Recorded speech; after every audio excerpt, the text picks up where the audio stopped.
Hello, everyone, and welcome back to this edition of the GSMC Fantasy Sports Podcast. Thank you guys yet again for tuning in.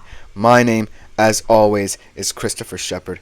We are going to have a fantastic show ahead for you guys, and if you're a fantasy football fan, I would get excited about today's show. We are going to do a division-by-divisional breakdown of each and every division in the NFL. We are going to start with the AFC. This is going to be an all AFC show. We're going to have one NFC division within today's show, and that is the NFC East. So if you're an East Coast boy like me, you will want to pay attention to that segment. It should be a fascinating deep dive into the world of fantasy football before the upcoming NFL season. But before we begin today's show, I always ask that you like, follow, and subscribe to the show. We also do receive a lot of tips and donations, so if you do feel so inclined, please leave them at the link gsmc.cloud. It is a huge support to both me, my fellow podcasters, and the network as a whole, so do please consider doing that. If you also want to leave any questions, comments, or concerns about certain segments I've done in the past, they will be answered at the beginning of the next episode, so do please consider that. Now, without further ado, let us jump right into a fantasy football full show. It should be chock full of excitement and thrilling storylines. We'll begin with one of the best conferences, if not the best, not conferences, divisions in all of football, and that is the AFC North. Now, this division is chock full of talent, like I've said. It has so many interesting players and storylines. I've thought about whether or not we should break it down position by position, but we should do it team by team because each team in their own right has an interesting story to tell in terms of fantasy. So without further ado, let us jump right into that. So let us begin with the divisional champions for the AFC North last year, and AFC Championship runners-up, the Baltimore Ravens. They are now a much more interesting team, especially offensively, as they're continuing to build around their young QB, Lamar Jackson, who has completely transformed himself into a star. Last year had a breakout year, and the Ravens front office is going to say, what are we going to do to help this guy out even more? So let's just start off with Lamar Jackson. Last year, notable things for him: most attempts and completions with a new look offense, added young players, added veteran players at the wide receiver position, and so Lamar Jackson throwing the football looked more confident than ever. And so expect this year for him to exponentially become much better. I think he can be a top 5, if not top 3 fantasy QB for next season, just due to his dual threat ability and not just him rising in terms of throwing the football as well. Interesting stat: he has had no less than 764 rushing yards in every season since his rookie season, and 1,000 yards in back-to-back seasons over the past 2 years. And so, as you can see, Lamar Jackson definitely has the pedigree to become one of the preeminent fantasy quarterbacks for you guys. Now, his backfield running partner. Obviously, over the years, the Baltimore Ravens have viewed the running back position as a by-committee approach. They have had different guys come in and produce just because of the fact Lamar Jackson added so much potency to the rushing attack that they felt that they could rely on more mid-level running backs over the years to help Lamar and the rushing attack get going. But this year, it's a little bit different. They add Derrick Henry. He is up there in age, no doubt, but I still see him being one of those guys who's a second-round talent. Last year, I had him personally on my own fantasy team, and he didn't necessarily produce as much as I wanted him to, but that was a very difficult situation in Tennessee. We'll have to see how he progresses in Baltimore. This is the first kind of defined running back Baltimore has had in the Lamar Jackson era. So we're going to have to see how he's incorporated into this team. Now let's go to the receiving end of things. Look out for Zay Flowers. He's going to have a breakout year. He's going to be the number 1 receiver in the system for Lamar. And I do think that with 108 targets last year, that number is only going to go up. Mark Andrews, obviously, coming back from injuries, always one of the best fantasy tight ends in recent memory. Rashad Bateman, look out for him. He's got a fantastically strong build, fantastic aerial threat, can get those contested catches. And so it's a very crowded receiving group for Baltimore. So look for this Baltimore Ravens team to be one of the most exciting to look at in terms of fantasy prospects. Now, let's transition to another weird fantasy team out of the AFC North, and the Cleveland Browns. Obviously, last year, without Deshaun Watson making the playoffs, Joe Flacco had some fantastic fantasy performances if you streamed him last year. But now it is Deshaun Watson. And I must say, at least in terms of production, it has waned ever since he arrived in Cleveland. Obviously, with the Houston Texans, he was one of the top fantasy quarterbacks, but now not. But if there's any silver lining with him, it is that he is a good rusher. His rushing yards per attempt has not declined as much as people would think from Houston to Cleveland. He's still averaging 5.5 yards per carry. And so his ability to elevate the offense both with his legs for the Cleveland Browns is something to look at.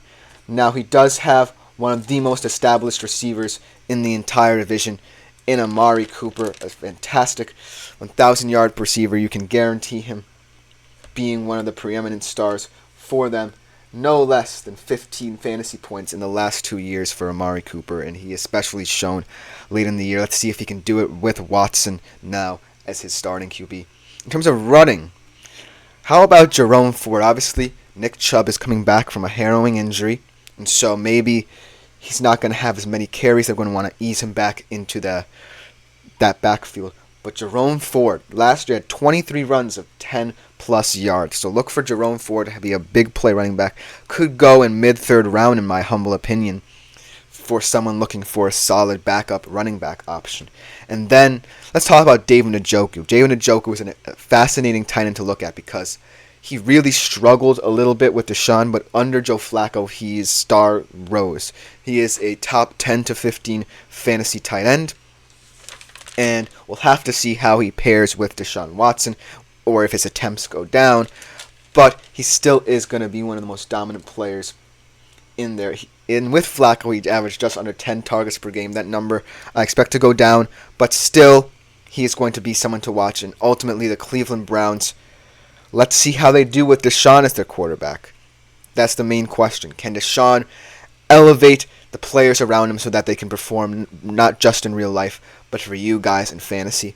I'm looking for a lot of Browns players to go late second, mid-third round in a lot of fantasy drafts.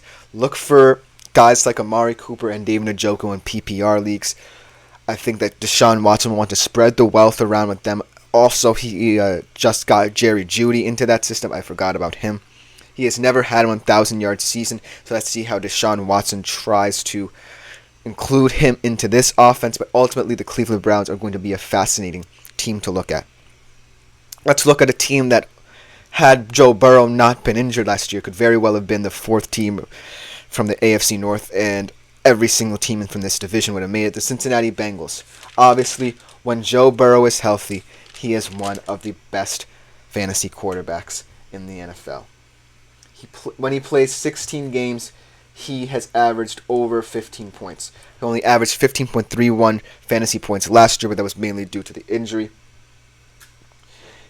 So, the big thing for Joe Burrow is remaining healthy. If he stays upright, he is going to be one of the best fantasy performers.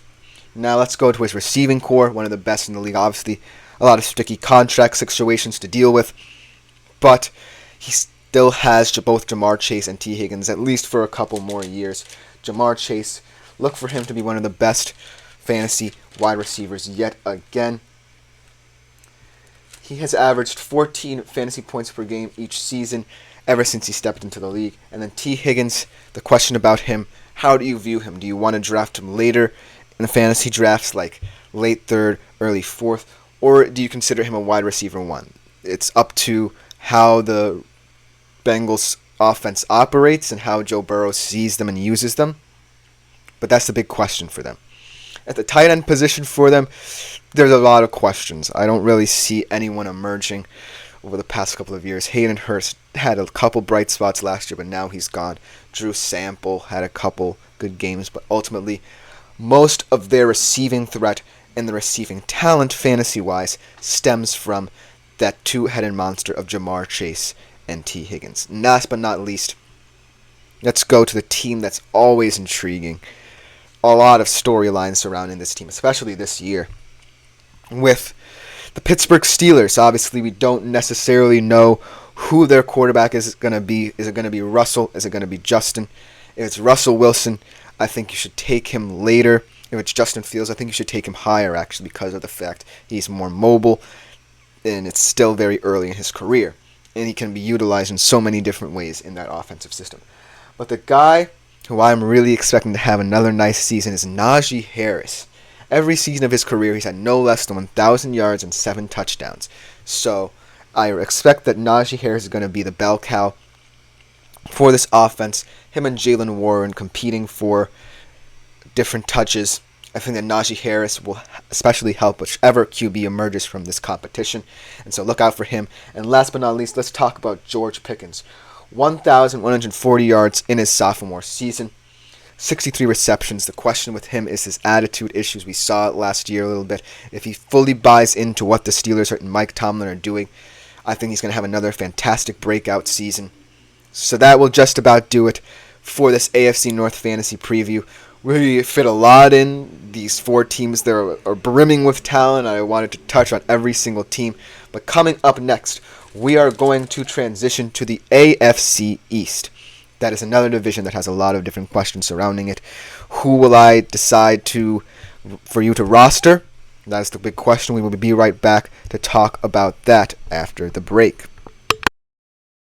I feel like I'm losing my mind.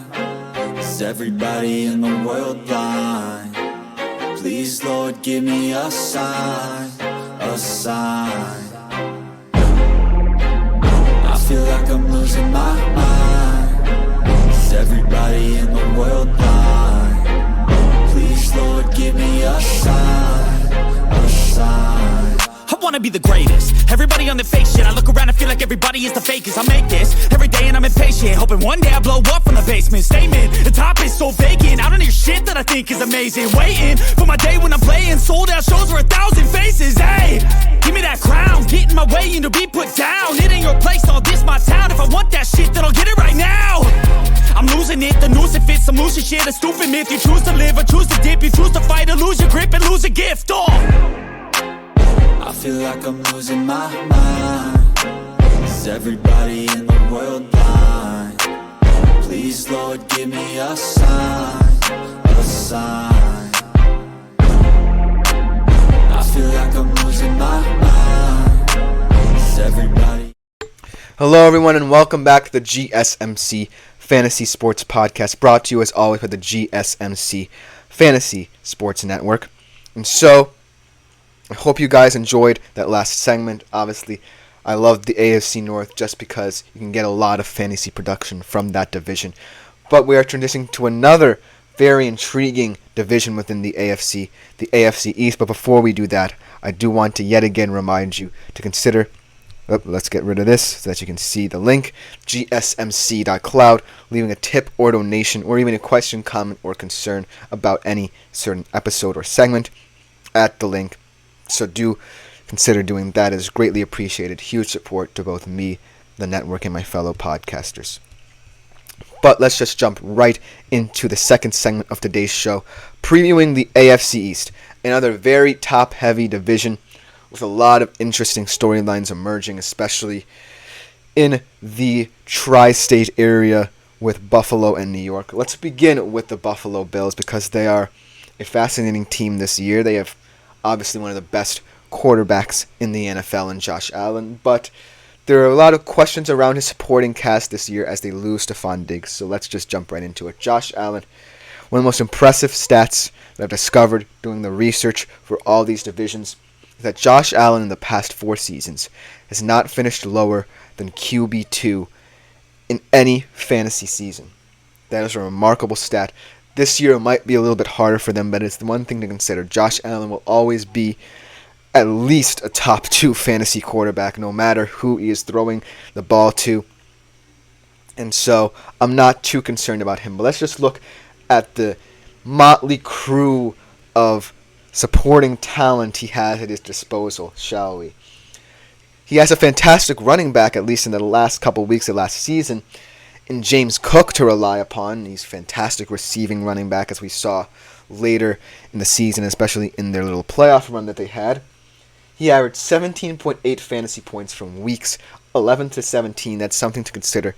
I really like his dual threat as both a rusher after contact and then coming out of the backfield as a receiver. Obviously, they did run a lot of screen actions later in the season, so look for that to be a potential offensive piece that could be implemented very early on in the season for the Bills. But then we look at this receiving group, and it's definitely looking a lot more barren than it has in recent memory.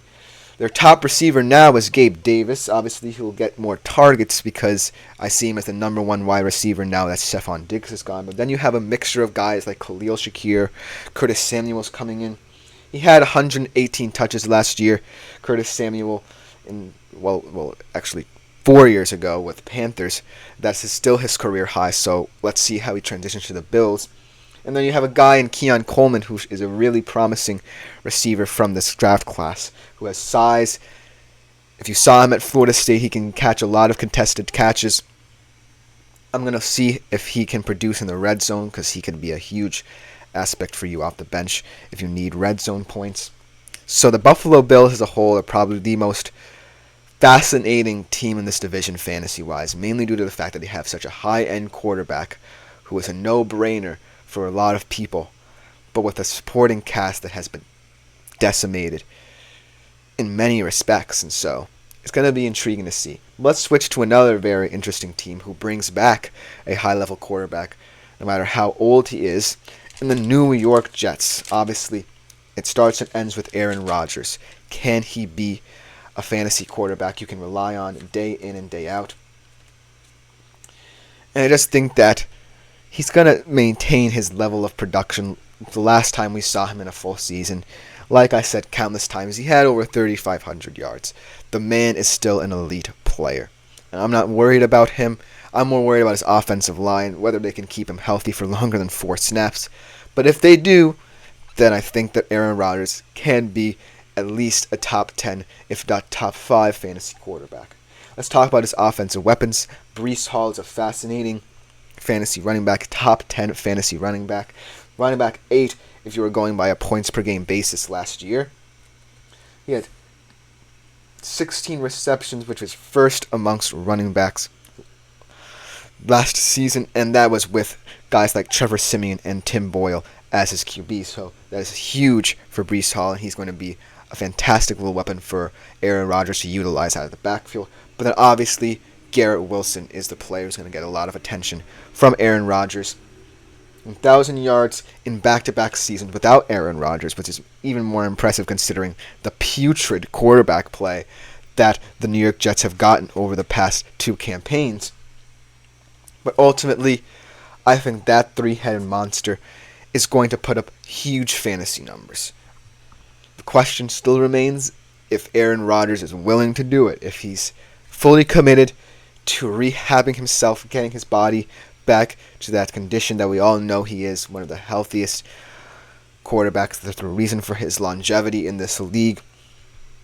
So ultimately, it's going to come down to Rodgers buying into this young cast of characters at his disposal on the offensive side of the football for the New York Jets to be one of the fantasy teams you want to look out for. But let's switch to definitely one of the speediest teams in the entire NFL. Maybe not necessarily a fantasy gem of a football team, but they certainly offer a lot of enjoyable to watch football, whether or not you roster them on your fantasy squad, in the Miami Dolphins. Now, here's the thing about Tua Tagovailoa. Last year, he had the most passing yards in the NFL, put up huge numbers, kind of dispelled a little bit of doubt surrounding him. But over half of those yards were yards after carry by his receiver. So you get that duality between Tua getting more fantasy points just because of how good his receivers are after the catch, but also some receivers taking away some of his points should you be facing someone who has guys like Tyreek Hill, Raheem Mostert, and Devon Achane. And so Tua is going to be someone to be scrutinized. He was only QB 18 in a point-per-game basis last year, and that may be due to the fact that a lot of people were rostering his teammates and not necessarily him. And so I definitely think that Tua is going to be a guy you might want to fade. But let's look at his supporting cast because it's very fascinating. Raheem Mostert, I think he's more of a flyer. Obviously, he had a breakout fantasy and real-life campaign last year. But last year, 20% of his career rushing yards were produced in that season. And so Raheem Mostert is definitely kind of feeling more hit or miss, especially with the emergence of young Devon Achane. He was top 8 in 5 fantasy games last year. He averaged 7.8 yards and 103 yards per carry and 103 yards in those 5 fantasy games. So you can see the potential of a guy like Devon Achane, especially in a Dolphins team that wants to utilize speed to the best of their abilities. And then obviously you have Jalen Waddle and Tyreek Hill, one of the better wide receiver duos in the NFL. Here's the thing about Tyreek Hill. He had 170 and 171 targets respectively in his 2 years with Miami. That's impressive numbers, especially if you're considering him in a PPR perspective. And then Jalen Waddle, he's a wide receiver 22, so he's not as good as people think he is, but I had him as one of my fantasy teams, and when he's big in certain games, he's big in fantasy. He had 14.2 fantasy points per game last year, not too shabby for a second option on the Dolphins. But the Dolphins, ultimately, if you're looking for the need for speed, they're the team to call, but I would shy away from their quarterback at the very least. Now, their skill position players are a different story. But let's go to the most disappointing team in this AFC East from hero to zero. The New England Patriots. We have no idea what Drake May is at this point in his career. He's just a rookie getting into training camp, so I expect Jacoby Brissett to be the starting quarterback early on, at least for the New England Patriots. And he does have some oomph in him. I don't necessarily think he's a guy you should pick up. He could be a streaming option should you have trouble finding quarterbacks, but it is what it is here. I'm more impressed by Ramondre Stevenson. I think Ramondre Stevenson should be primed for a breakout year, especially due to the question marks surrounding the quarterback position. So look for him, even despite some injuries he's had in the past, to be one of those more intriguing, maybe streaming running backs for the next season. And then Antonio Gibson adds some pass catching upside. There are a bunch of different weapons for the New England Patriots that could be intriguing, like a Hunter Henry, a Kendrick Bourne perhaps, but right now the New England Patriots are an anomaly amongst the division with a wealth of fantasy talent, and I just don't see them improving in many years to come. So it is what it is, but that will just about do it for the AFC East. Coming on next, the only NFC division I will be previewing this episode in the NFC East. If you're on the East Coast like I am, you want to pay close attention to this segment. We will be right back with it. Looking for your daily fix of sports talk without having to pay for it? GSMC Sports Network is available on YouTube. Just search GSMC Sports Network. Get your fix of daily sports talk shows on YouTube, absolutely free. NFL, college football, NBA, MLB, MMA, UFC, fantasy football, and so much more. GSMC Sports Network has shows running all day long, with new sports shows starting every 2 hours. Just like on your favorite cable sports channel, except GSMC Sports Network is absolutely free. Hello everyone and welcome back to the GSMC Fantasy Sports Podcast. I hope you enjoyed the AFC East fantasy preview that we did. But now we are transitioning from the AFC, at least for one specific segment, to the NFC, where I'll be previewing the only NFC division on today's show, the NFC East. The NFC East got a lot more interesting this past offseason.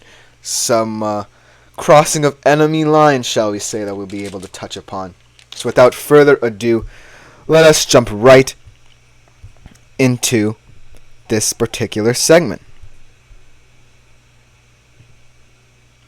Now, the NFC East is definitely a very volatile division in terms of fantasy. You have the Eagles and Cowboys, who are very appealing fantasy football teams, and then you have teams like the Giants and Commanders, who, while they definitely have some different pieces that could emerge, especially on the Washington Commanders, that I really like, I think it's very top-heavy amongst the Eagles and Cowboys for who you decide to choose if you go down the NFC East route. Let's start off with the Philadelphia Eagles.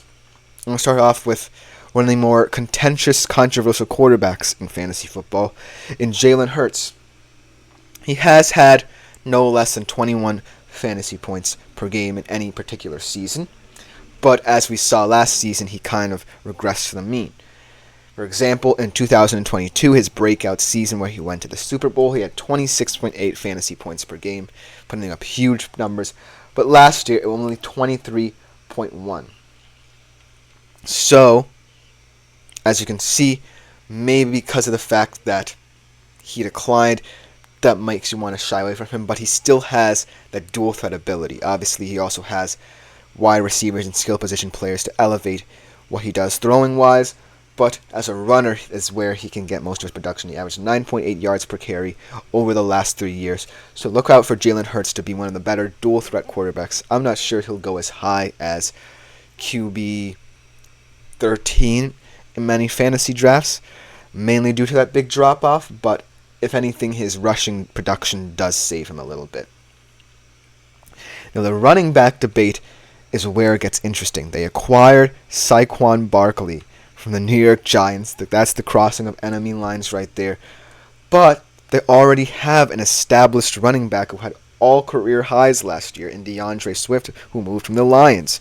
This seems very much like a very weird kind of dichotomy here, where you have Jalen Hurts, who always just steals 1-yard touchdown runs away from running backs anyways with the tush push, and then a guy in DeAndre Swift who really found his footing in Philly last year. And so bringing in Saquon just creates so many questions about which running back you should pick, if any running back from the Philadelphia Eagles.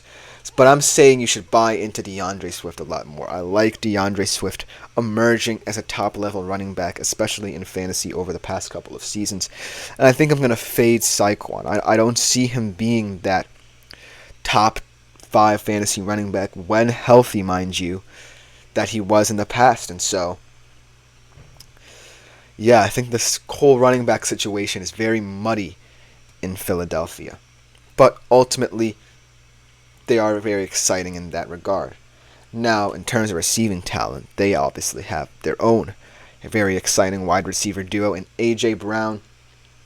194 receptions, 18 TDs in back-to-back years. So, I think that A.J. Brown is going to be one of those guys who you swing for the fences for. I think he's a top 10 at the very least fantasy wide receiver. I think he's only going to get better with Jalen Hurts really helping him out as his number one go-to receiver. But don't forget about Devontae Smith. He's very good in the red zone, which I really like about him. But overall, the Philadelphia Eagles, if Jalen Hurts kind of gets back to that form that he was in 2022, I think are going to be a very interesting fantasy team. And a lot of players from the Philadelphia Eagles could be on your roster. Let's switch over to the Dallas Cowboys, the other exciting teams in the NFC East. Let's start off with another, well, not necessarily last year, but ultimately throughout his career, one of the more controversial real-life and fantasy quarterbacks in Dak Prescott.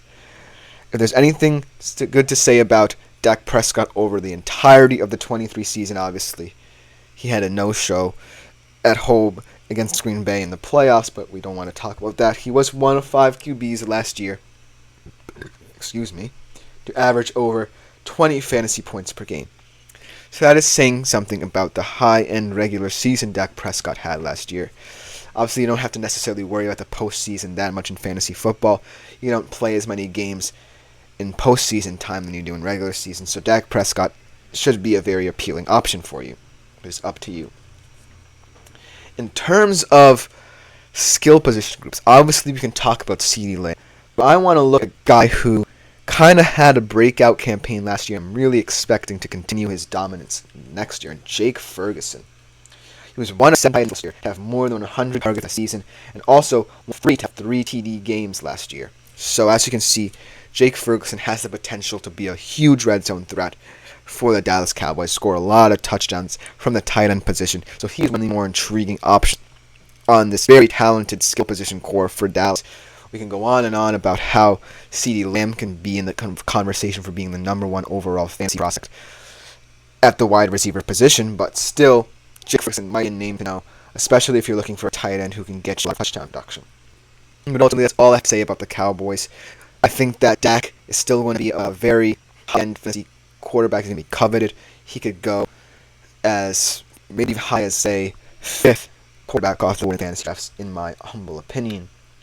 And then Jake Ferguson, obviously, I think is going to be someone that you would need to look out for. But then, let's get the latter half of this division, because it kind of goes a little bit from hero to zero, but there are still some intriguing options on both of these squads. Let's start off with the Washington Commanders, because they added a lot of talent for their young rookie quarterback in Jaden Daniels this past season. So, I do think the Washington Commanders could have some value, especially, let's start off with Jaden Daniels. Breakout year last year at LSU, the reason why he falls to the number 2 overall pick, in my humble opinion. And he adds a lot of value if you want a good dual threat QB. Over 4,500 passing last year. That was in yards to the ground for LSU.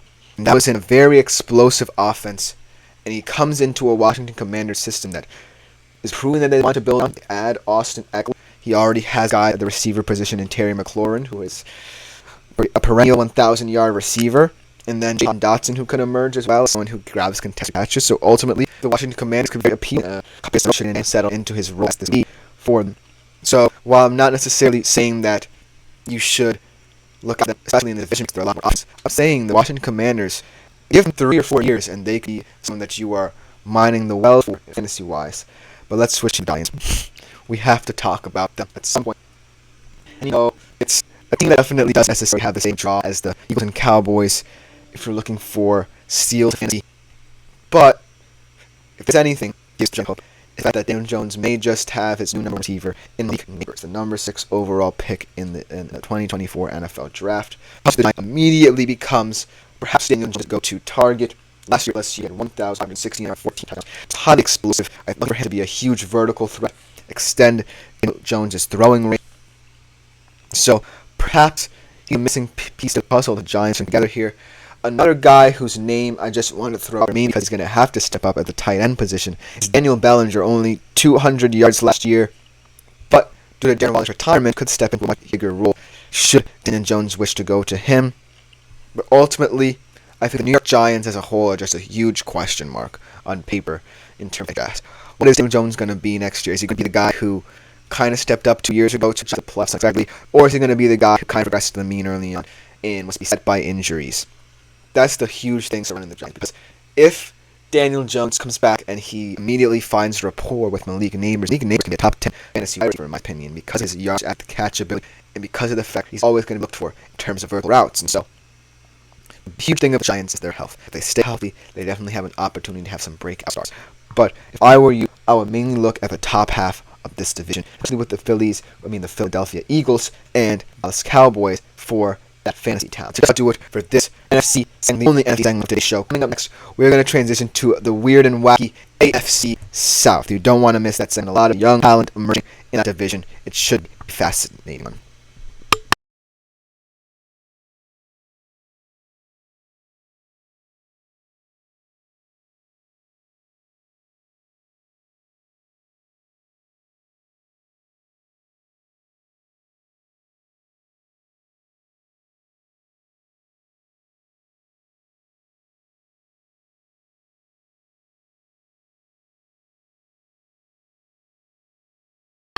Hello everyone and welcome back to the GSMC Fantasy Sports Podcast, brought to you as always by the GSMC Sports Network. I hope you liked, especially if you're on the East Coast, my NFC East segment. It was the only division from the NFC we are previewing today. So we are going to transition back to the AFC with the weird and wacky, like I said before the break, AFC South. Obviously, a lot of talent, especially young emerging talent in this division. Surprise candidates for fantasy drafts this year, stemming from the AFC South, mainly due to the fantastic rookie campaigns of two quarterbacks in particular, even though one was injured early on in the season. So without further ado, let's jump right into the AFC South. Let's start off with the surprise team from the AFC South, Houston Texans. Obviously, they brought a new coach, they drafted a new quarterback, and there were so many questions around what this team would be. And the young quarterback and the young crew, talking about Domingue and CJ Stroud, who had one of the most impressive rookie seasons in recent memory, perhaps maybe since Andrew Luck had a rookie campaign in 2012. So that is extremely exciting if you're a Texans supporter, someone who likes them. See, I know I definitely appreciated CJ Stroud last year. Definitely won a couple games, saved him with his fantasy from this last season. Obviously breaking so many records, was passing yards by a rookie and passing yards in a game by a rookie. However, don't overdraft him, because he's definitely going to be around longer drafts than people think, especially if you're in a super flex league, you have drafting two QBs. So, CJ Stroud would be a name coming up in the fantasy rumor mill scones. Don't think it. Wait for him to fall to you. I think that a lot of people are want to swing for the fences, get guys like their Josh Allens, Lamar Jacksons, Patrick Mahomes, who we'll get to in a little bit. But CJ Stroud will still be there. I promise you guys. I think that he's still someone a lot of people are a little wary about. Can he replicate what he did last year, next season? But I still think he is going to be one of the guys to watch at the QB position in terms of fantasy. Especially if his young receiving core surrounding him maintains their level of production as well. You have Tank Dell, who in 10 games had 100-plus yards and a couple of TDs in 6 of them. Only 80% of the snaps he played last year. Obviously, he was one of the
receivers who came down with injury, but Tank Dell, look for him to be the breakout star.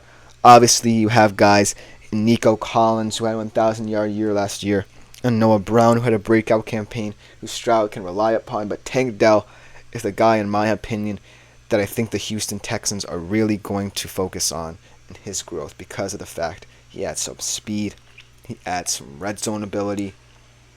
He's just a very intriguing prospect, especially for someone so short. He's a very short receiver in my mind's eye. And just his ability to get open for CJ Stroud in certain situations is going to be very intriguing to see.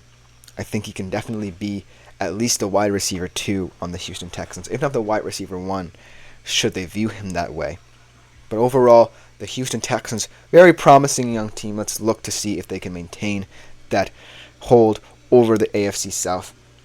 But let us transition to another team with a rookie quarterback who unfortunately did not play for as long as people wanted him to. And the Indianapolis Colts and Anthony Richardson, also a team that established a new coach, and were it not for losing to the Houston Texans, would have made it to the playoffs in their stead. And so I do think that with Anthony Richardson in this team, the question's going to be about how Shane Steichen wants to utilize him, because of the fact that in the 2 complete games that he did play, he had 25.7 fantasy points. That would have ranked first had he played the entirety of the season and he averaged those same kind of numbers. Now, that's kind of wishful thinking because obviously he's a rookie quarterback. You should have expected, should he have played the whole season, a couple of bumps along the road.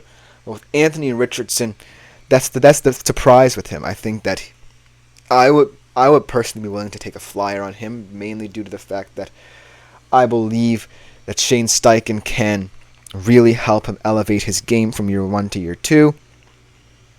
And I don't necessarily see many injuries in his future down the road. He now knows the rigors of the NFL. He'll take better care of himself, and the Indianapolis Colts organization will take better care of him in turn.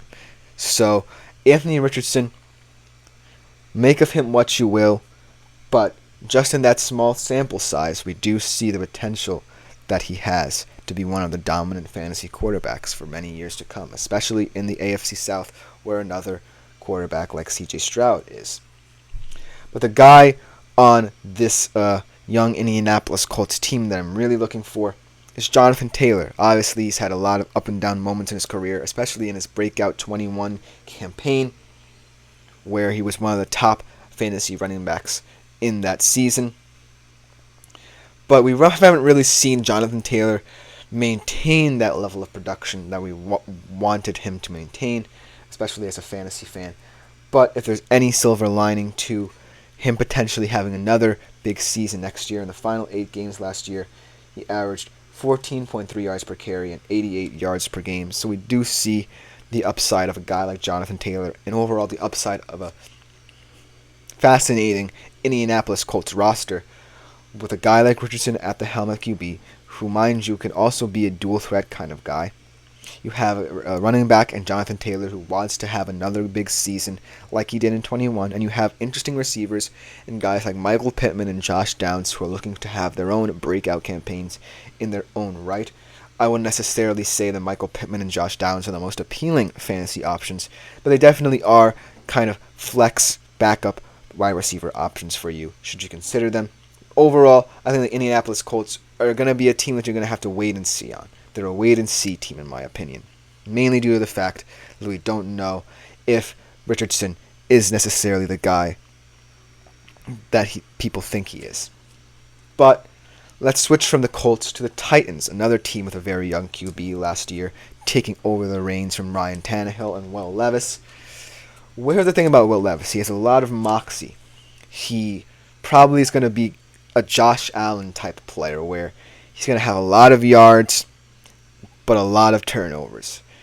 He relies a lot on his arm strength, and that may be a bad thing, but it could be a good thing, especially with the receiving core that he has. I think that when it's all said and done, Will Levis definitely has the upside of a top 12 fantasy QB, but right now, I just think he's a very high-risk, high-reward kind of player. Now, looking at his skill position groups around him, I think this is where the Titans will get most of their fantasy production from. Tyjae Spears, we've talked about him a lot on this show. I think that he is going to be a breakout candidate. Obviously, they brought in Tony Pollard to compete with him, so he must find a way to guarantee that he's going to get a lot of touches this year. But Tyjae Spears, look for him to have a fantastic second season in the NFL. I think that, especially now that Derrick Henry is gone, and no matter whether or not Tony Pollard emerges as the number 1 running back in that situation, Tyjae Spears, look for him to have at least a couple of touches and a couple of TDs this year. And then, obviously, Calvin Ridley and Hopkins is their new duo, both ranked inside the top 20 in targets last year. So, as you can see, Will Levis definitely has a lot of go-to options. They brought in Calvin Ridley from the rival I'm going to talk about next, the Jacksonville Jaguars, to pair with DeAndre Hopkins. And we'll have to see how Will Levis can handle that wide receiver core, because both of them definitely want a lot of touches, as we can see by the reflection in their stats in terms of targets. So that whole dynamic is going to be very intriguing to watch, especially with a still very young quarterback in Will Levis. But I see a lot of high upside with this Tennessee Titans team. There's a lot of risk that goes with picking this Titans team and any of their players, but I still believe that they are a team to look out for in fantasy. And then last but not least, the Jacksonville Jaguars, a team that kind of collapsed on the road, mainly due to some poor play and poor decision-making from Trevor Lawrence last year. And it's kind of reflected in the way people view him in fantasy. Trevor Lawrence still is without a season over 18.3 fantasy points per game. That's a very worrying stat for someone of T-Law's caliber, someone who a lot is expected of, especially after people were saying he was the best quarterback prospect since Andrew Luck. So we'll have to see if T-Law can put up with the pressure. There's going to be a lot of weight on his shoulders. He doesn't necessarily have a number one go-to receiver anymore, as Calvin Ridley has gone out the door to the Tennessee Titans. But Trevor Lawrence, I still think he has a little upside to him. I think that if he can find his footing again, I think that his connection with himself and Doug Peterson is something that the Jacksonville Jaguars can bank on. And he definitely has some skill position players who have a lot of upside as well. Starting off with one of his former teammates at Clemson, now with the Jacksonville Jaguars, Travis Etienne. Last year had 325 touches. So that's how much they relied on Travis Etienne to regain that connection that he had with Trevor Lawrence at Clemson. And then he had the third most touches out of any running back last year with 325. So you can see that they definitely want to utilize Travis Etienne in this offense. Doug Peterson kind of wanting to go to the smash ball philosophy a little bit last year because of Trevor Lawrence's struggles. And then you have a guy in Christian Kirk who had only 22 yards. Christian Kirk only had 22 targets, 7th all players 2 years ago. So as you can see, when he's the focal point of this offense for the Jaguars, he can be one of the preeminent receivers, especially due to that speed and the yards after catch ability. He definitely is going to have to step up for this young Jacksonville team. But ultimately, I think that Jacksonville is kind of regressing in terms of fantasy. I don't see a path where any of their players, maybe outside of Trevor Lawrence if he has a good season, within the top 10 or 15 of their position. But that will just about do it for this segment of today's show in the AFC South. Coming up next, we have the most top-heavy division in the AFC West. Will I say that the Kansas City Chiefs are the cream of the crop in fantasy, or will someone from the Chargers, Raiders, and Broncos hierarchy emerge? We will have to see when we come back from the break.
Hello everyone and welcome back to the last segment of the GSMC Fantasy Sports Podcast. I hope you guys are enjoying this fantasy football full show. I definitely am enjoying it myself, just looking at all of these AFC divisions, including one NFC division in the NFC East, as we are kind of going through these 5 segments here. We are going to conclude with the most top-heavy, like I said, division in the AFC, with the AFC West. Obviously, we know the juggernaut that is the Kansas City Chiefs, but there are still some potential prospects from the Chargers, Raiders, and Broncos that I'm looking at for you guys to roster for next fantasy season. Without further ado, let's jump right into the last segment of today's show. Now, obviously, we're going to have to start with the Chiefs because they just have a wealth of riches. Obviously, not as many riches as when they had Tyreek Hill, but they certainly have a new kid in town who they think could become just that for them. Obviously, we don't necessarily have to say much about Patrick Mahomes, do we? One of the preeminent fantasy QBs of the past couple of years. Every single year, he's had so many dominant games for the Kansas City Chiefs. And it is what it is. Just pick him, man. If you just want a guy who speaks to the consistency you need in fantasy football, just pick Patrick Mahomes. If he's still there at whatever point you are in the draft, you were going to have to definitely get lucky to get him. But if you do, kudos to you. Now, the more intriguing aspect of this Kansas City Chiefs team in terms of fantasy is their weapon group. We look at the weapons, obviously, no more Tyreek Hill, no more Marquise Valdes-Scantling, although he had a kind of a rough turn over at Kansas City. Now you have guys like Rashee Rice, who was a top 10 fantasy wide receiver in weeks 11 through 17, so as you can see, there's a lot of upside to them. He kind of grew into his receiving role, being one of the go-to targets for Patrick Mahomes as the year went on. We're going to have to see how he does in his sophomore campaign, as more is expected out of him as their go-to receiver. I think he definitely can be a wide receiver 10 to 15 in fantasy, should Mahomes still rely on him as much as he did in the latter half of the season. But with the addition of this guy right here, it's going to be very tough because of Xavier Worthy. Xavier Worthy, obviously fastest 40-yard dash time ever. That's the most exciting stat that pops out to people when you think of Xavier Worthy. But just him being that vertical threat, not just being a guy who runs onto the pitch and just runs like a headless chicken. He's a guy who knows how to route run. He knows how to operate on the outside in the slot if you need him to. And he creates yards after the catch. He can be used as a kick returner as well. We might see him on a couple of Kansas City punt returns. So look for Xavier Worthy. I don't necessarily think he's going to be a wide receiver 1 for the Kansas City Chiefs at this moment. But look for him to be a utility, maybe even a flex option for you in this upcoming fantasy football season. And then, the less I say about Travis Kelce and Mahomes' partnership, the better. In every season Kelce and Mahomes has played together, Kelce hasn't averaged less than 16.6 fantasy points per game. Now, ultimately, when you think of the Kansas City Chiefs, you just think of that level of consistency. You think, I'm going to swing for the fences. This team is the cream of the crop in terms of fantasy, and no one outside of the AFC West can say otherwise. However, there are still 3 other teams in the AFC West that warrant a mention, at least for fantasy, should you want to pursue them in the future. So, without further ado, let's jump right into the Los Angeles Chargers. Obviously, we can't necessarily say too much about the Chargers because of Jim Harbaugh coming in, who knows what their philosophy is going to look like. He wants to kind of run the ball a little more. But you have a guy in Justin Herbert who's had a fantastic start to his career over the past couple of years, breaking so many records, most passing yards by in X amount of seasons and such. But this particular year, I just feel like, I can't believe I'm saying this, I'm going to fade Justin Herbert. I think you should too. I think that Justin Herbert, especially with Jim Harbaugh, is going to be a weird fit to start off. And so I can't necessarily say I have faith in Justin Herbert to listen to Jim Harbaugh that much because of the fact he wants to throw the football down the field. But I just don't see it anymore. I think that especially now with the question marks at receiver. He doesn't have a top-end receiver anymore. Justin Herbert needs to be faded. In terms of his receivers, I don't necessarily know who's going to emerge from this group. Is it going to be Quentin Johnston, Jalen Guyton, Joshua Palmer? I really don't know who the number one receiver is in this team. And so, with more questions than answers surrounding this offense, I really have nothing for you guys in terms of the Chargers. I think that they are definitely going to be a team that is in transition, and so you might want to shy away from picking anyone from them, especially on their offense. The defense, in terms of if you're playing an IDP league, could be a different story. But offensively, I just don't see a path where you really want to pick a Chargers player. Maybe one for your bench, but that's it. Let's move on, however, to the Las Vegas Raiders, another team who I really think have a lot of upside to them. Obviously, with Antonio Pierce bringing that vigor and vim that they've so required in a head coach over the past couple of years, I really think the Las Vegas Raiders have a lot of upside. Maybe not this year, especially not at the quarterback position, but in the next couple of years. And obviously, Davante Adams is where it starts and ends for them offensively at the very least. He had 17.5 targets, 100 receptions, and over 1,000 yards and 8 TDs since the last 2 years with Las Vegas. So as you can see, even in terms of the murky quarterback play from Las Vegas Raiders quarterbacks of the past, he still has been producing at a high-end level that we know Davante Adams can produce at. He still is a top 10, top 5 maybe fantasy wide receiver that you guys should definitely look at.